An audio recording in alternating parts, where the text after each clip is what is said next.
Hi, I'm Supervisor Don Knabe. I'm pleased to welcome you back to another episode of Dialed In. We've broached some very serious topics on this show in the past. We've talked about health care, child sex trafficking, the Safe Surrender program, parks and recreation, and even interviewed former California governors. The purpose of the show has been to inform you about issues here in Los Angeles County and how we are trying and working to solve those particular problems. Today, I'd like to focus on an issue that is visible in every community across the county and has reached crisis stages, and that's homelessness. Drive any major thoroughfare, walk in any public space, and you'll be sure to see evidence of a homeless epidemic. With homeless numbers rising, the Board of Supervisors has taken unprecedented action to address the problem and help people get off the streets. This month, I'm pleased to welcome the director of the county's Homeless Initiative, as well as the CEO of PATH, a partner agency to fight to end homelessness. I hope you'll enjoy the show.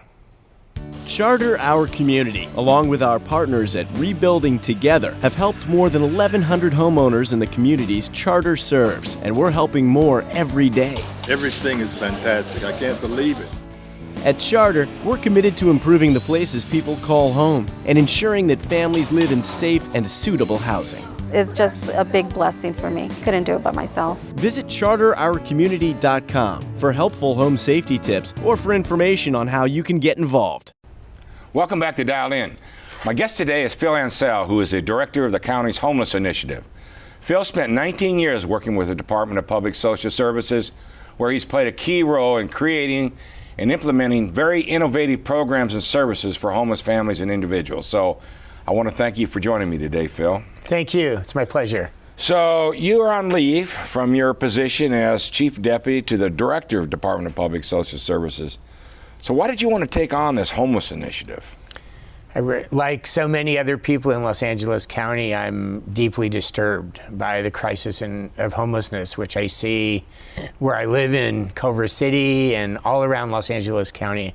So when the Board of Supervisors and the Chief Executive Officer invited me to accept this responsibility, I was enthusiastic about the chance to work with others across the county to do something effective in combating homelessness. We're enthusiastic to have you. I would just throw that in. You know, it's a rarity in those 5-0 votes, from time to time, but we're great to have you. So we've, as you mentioned, we've seen an increase in homelessness, probably more visible now than ever before throughout the county. Everyone used to think it's just downtown and Skid Row. So what kind of numbers are we dealing with? What is our homeless population to the best of our validated ability that we can pull those numbers together? So we do an annual count, which determines the number of homeless people at a point in time. And this year's homeless count, which was completed in January of 2016, found about 47,000 persons. That's a combination of single adults and families with children, the members of those families.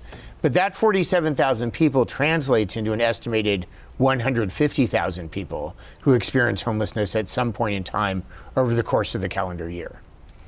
So how many of those are veterans? Well, we've had a big reduction in veteran homelessness. This year, there were about 3,100 veterans counted, and that compared to 4,400 just a year ago. That's a 30% reduction in veteran homelessness across Los Angeles County in just a single year. I know we worked very hard through the villages and some of the other programs that the county helps coordinate the activities, military and veterans affairs, those kinds of things. So how did we get here with this number of homeless, this large population, and what caused the spike, do you think? Well, I think it's a combination of factors that have led to the current crisis of homelessness.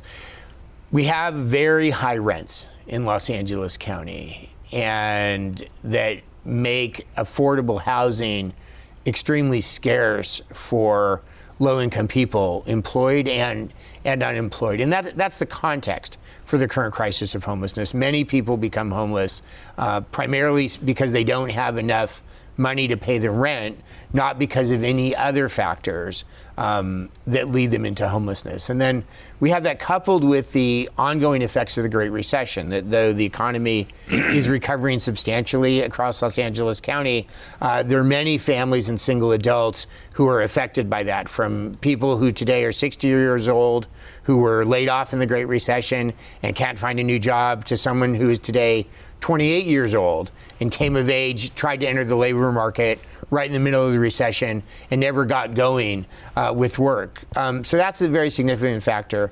And that's combined with a host of social and individual level factors, such as mental illness, substance abuse, and domestic violence, all of which combine to put individuals and families in situations where they're unable to secure or retain permanent housing. And particularly, if, as the county and dealing with all the entitlement programs, I mean, we have people out there, they're obviously homeless for the first time. We have people out there that have been homeless for a long time that sort of fight or hide from the system, but we have a lot of first-time users.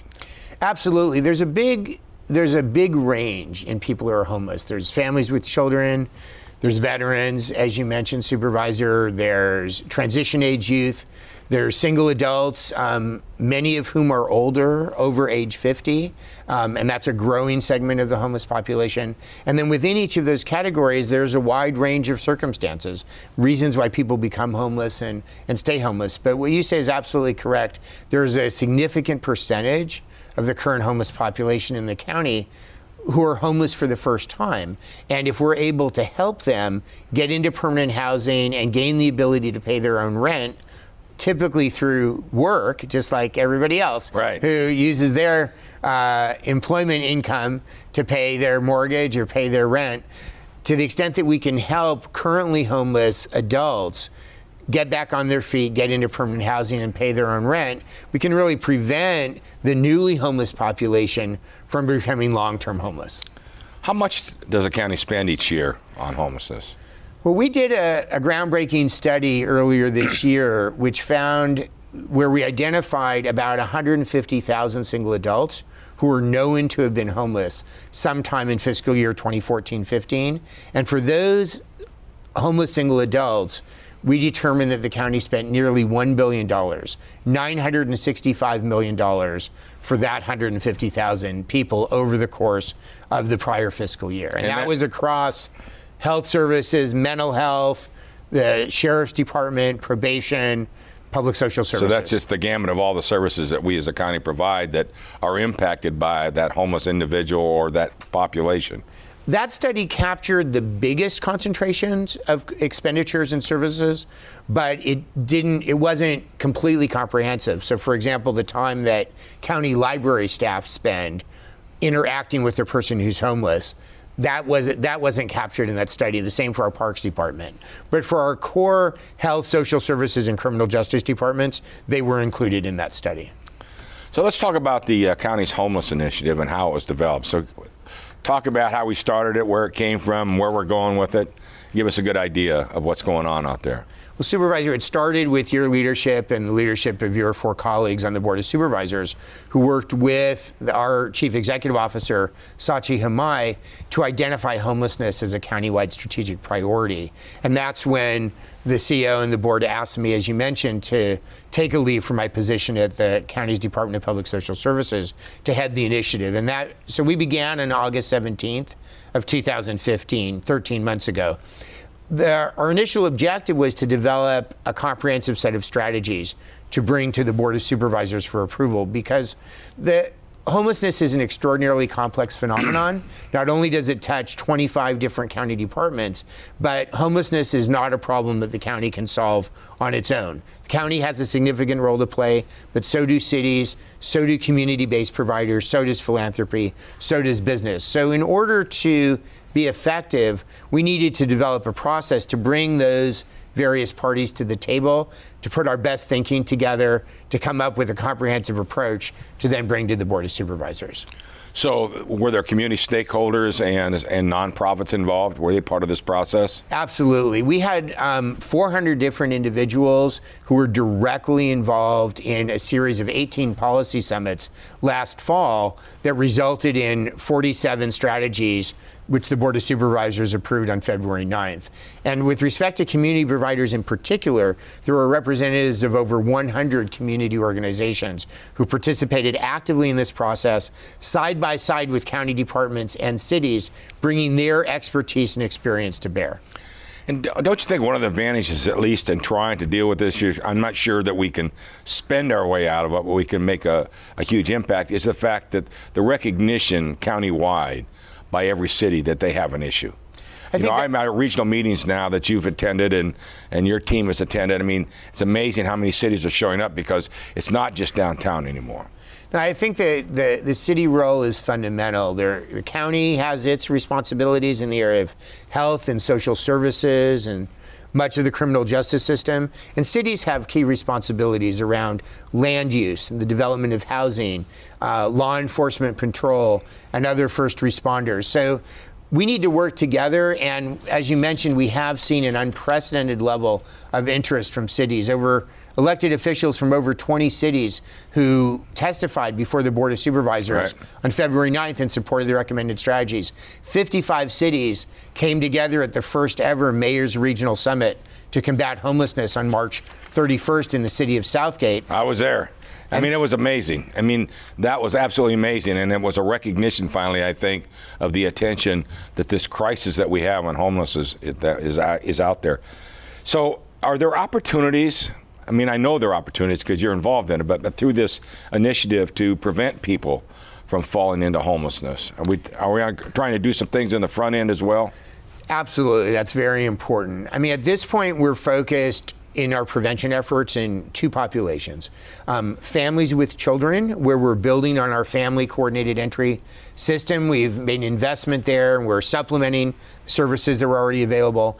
And then we're focused on adults who exit in governmental institutions into homelessness, from county jails, from hospitals, from the foster care system, from juvenile probation, and over time, the military and the state prison system as well, where we can identify those people at risk and assist them in moving initially probably into some form of interim or bridge housing so they can avoid falling into homelessness. And then as we move forward, we hope to be able to turn our attention with adequate funding to the broader population of single adults who are at risk of homelessness.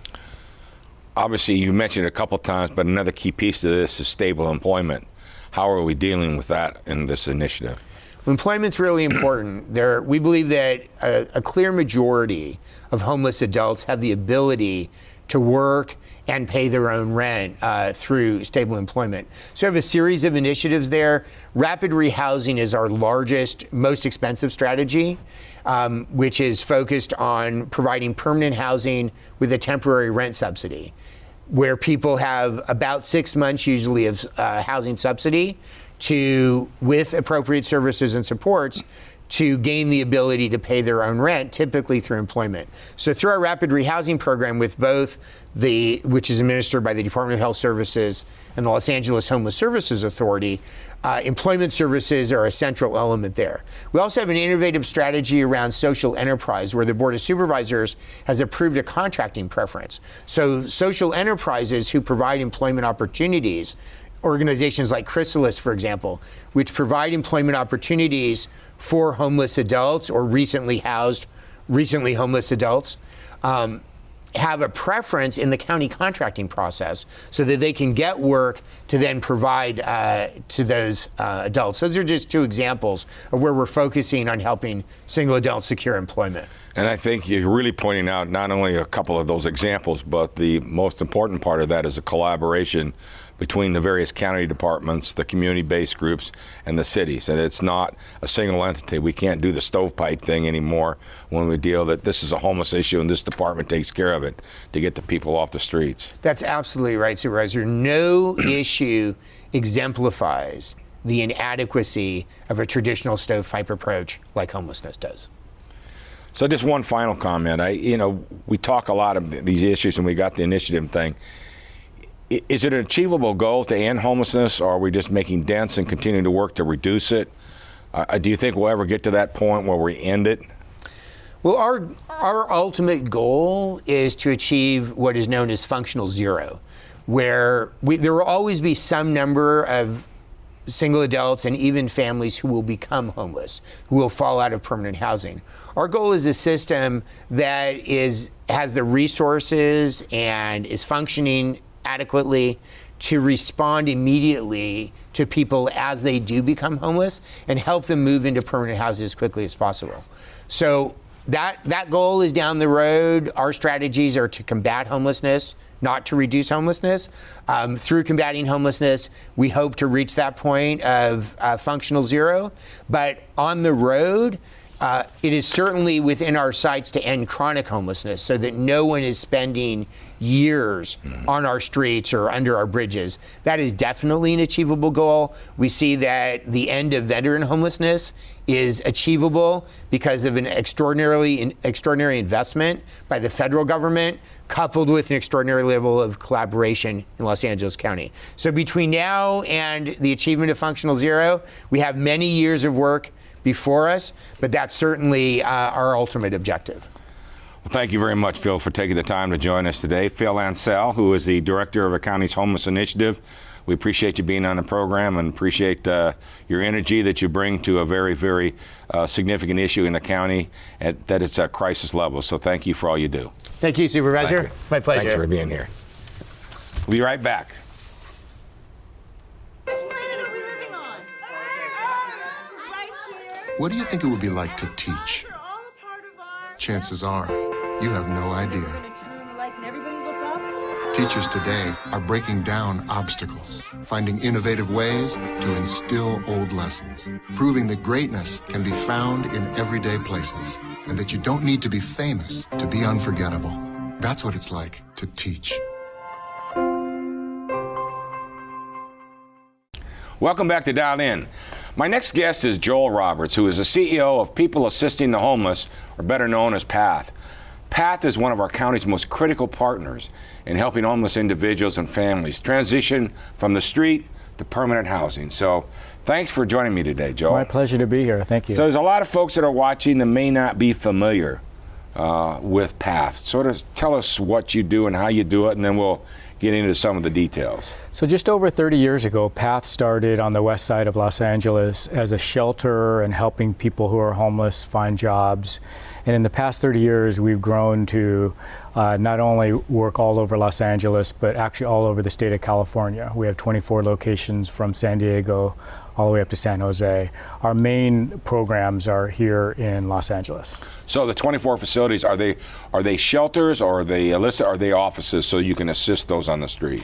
As most people know, homelessness has changed dramatically, and we as an agency have changed as well. So we're less shelter now and a lot more permanent housing. So many of our locations are apartment buildings for people who are homeless as well.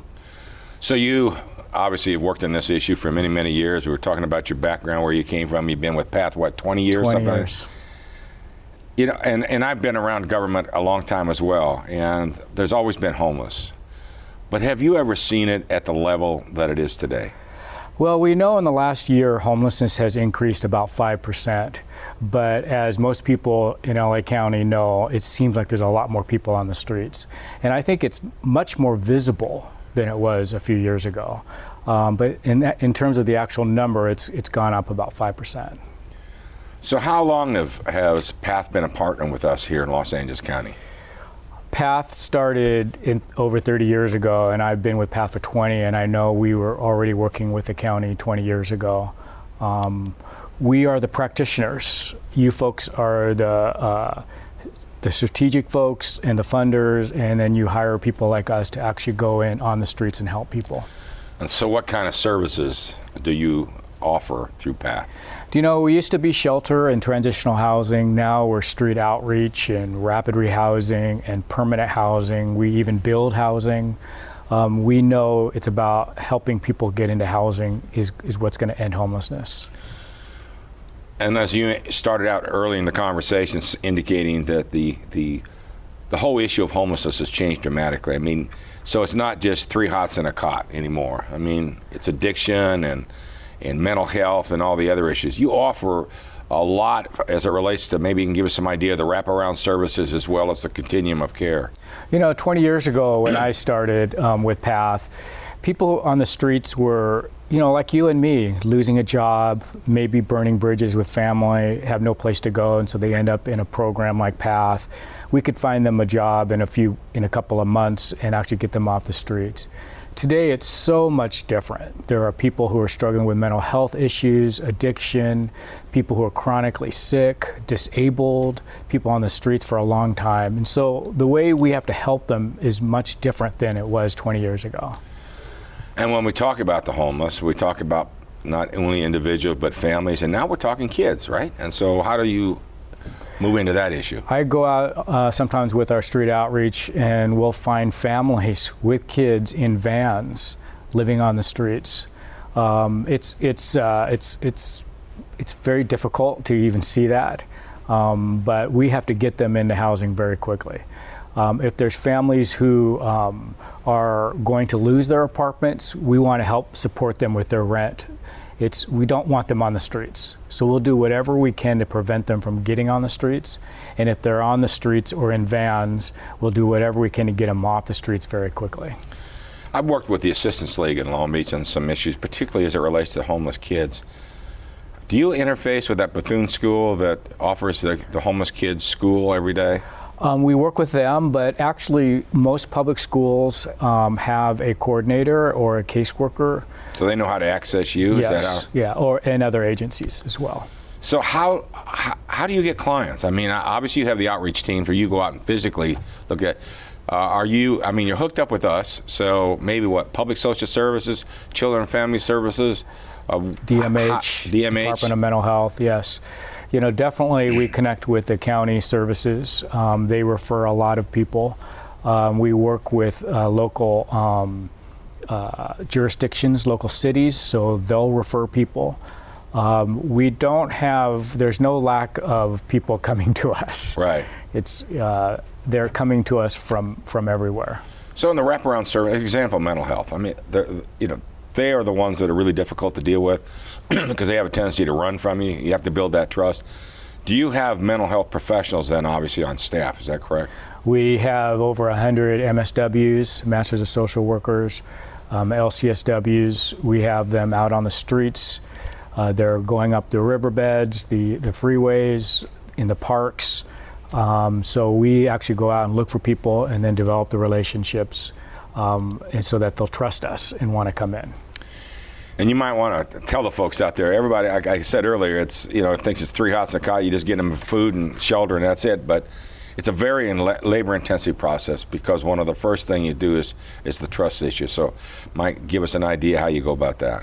So we have outreach teams out there with clinical social workers that are out talking with people, developing relationships, going back every week so that they see you're a familiar face, so that when something happens, whether they get sick or they are hungry, they'll come to us and say, I need help. And it does happen. Some people who are very unstable, it's going to take a long time. But other people could just take a couple of weeks and they start trusting us. So it just depends. So, and then you're able to hook them up with addiction services or mental health services once you isolate what their particular problem is. We'll definitely try to connect them with county services or our own services, but the long run is to get them into permanent housing. We talked earlier with Phil Ansell from the Department of Public Social Service, who now heads up the Homeless Initiative. What role is PATH playing in that, and how are you coordinating or interacting with us? So what's exciting is that the county is really not only investing more resources into addressing homelessness, but investing their brain power and their strategic thinking. And so what happens is they'll come to us and we'll be partners with the county, and we are your practitioners. We will go out and help these people that you've identified as really in need of housing. So we're your practitioners. So we've been trying to deal as a county, obviously, the ultimate safety net with the issue of homelessness for these many, many years. And I think one of the big differences, and you've been a great partner in this, and I would like for you to go in a little more detail. One of the big issues now, finally, I think all 88 cities realize that they have a homeless problem. Where before, everything they thought it was downtown Skid Row and nobody else had it. Oh, not in my city kind of thing. And so we've had these regional collaborations, and I'd like for you to talk about that collaboration, how important it is with all the cities. But more importantly, your work with Gateway Cities COG, the Council of Governments, your work now with the South Bay COG, Council of Governments, and the impact that that's having, and some of the kinds of programs or opportunities that that's bringing to the whole homeless issue. Well, several years ago, you actually had the vision of making sure that the cities invest in addressing homelessness. So you and the county really invested in these COG programs. And so we're your practitioners, and we went into, especially the Gateway Cities Council of Governments and South Bay, and actually identified hotspots of homelessness throughout your district. And we were able to actually send outreach teams out there and get them connected to housing. So in the last several years, we have literally housed 1,500 people. And that's 1,500 people we moved into permanent apartments, not shelter, not transitional housing, but literally getting them off the streets permanently. It's been a very successful program.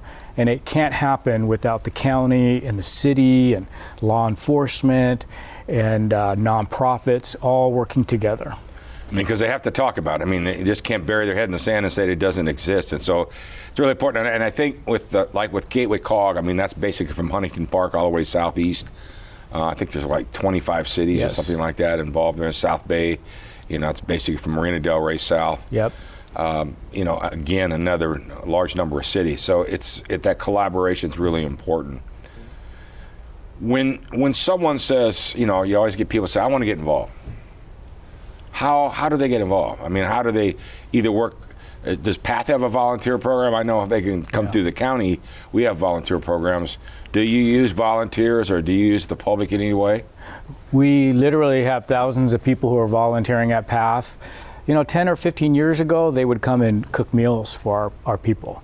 Today, we need volunteers to actually move people into apartments, because we are moving 22 people a week into permanent apartments.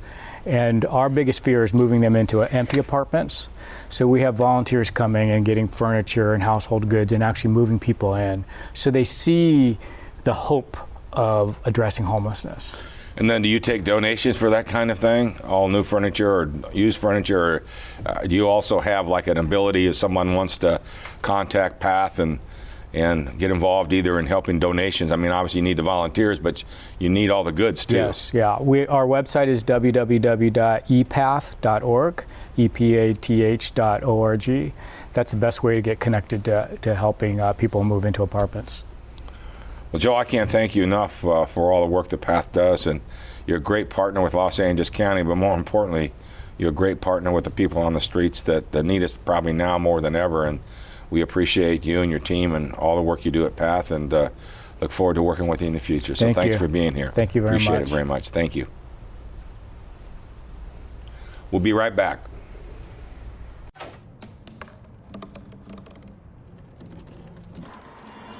Everybody has a dream.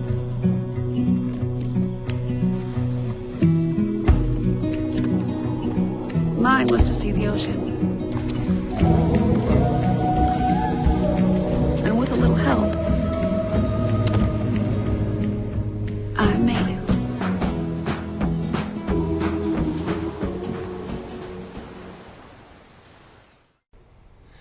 Thank you again for tuning in to Dialed In. I want to thank my guests, Phil Ansell and Joel Roberts, for joining me today. Homelessness is a serious issue here in Los Angeles County, and it's visible in every community across the entire region. To learn more about the county's efforts to help homeless individuals and families move from the streets to permanent and sustained housing, please visit priorities.lacounty.gov/homeless. Thank you again for tuning in to Dial In.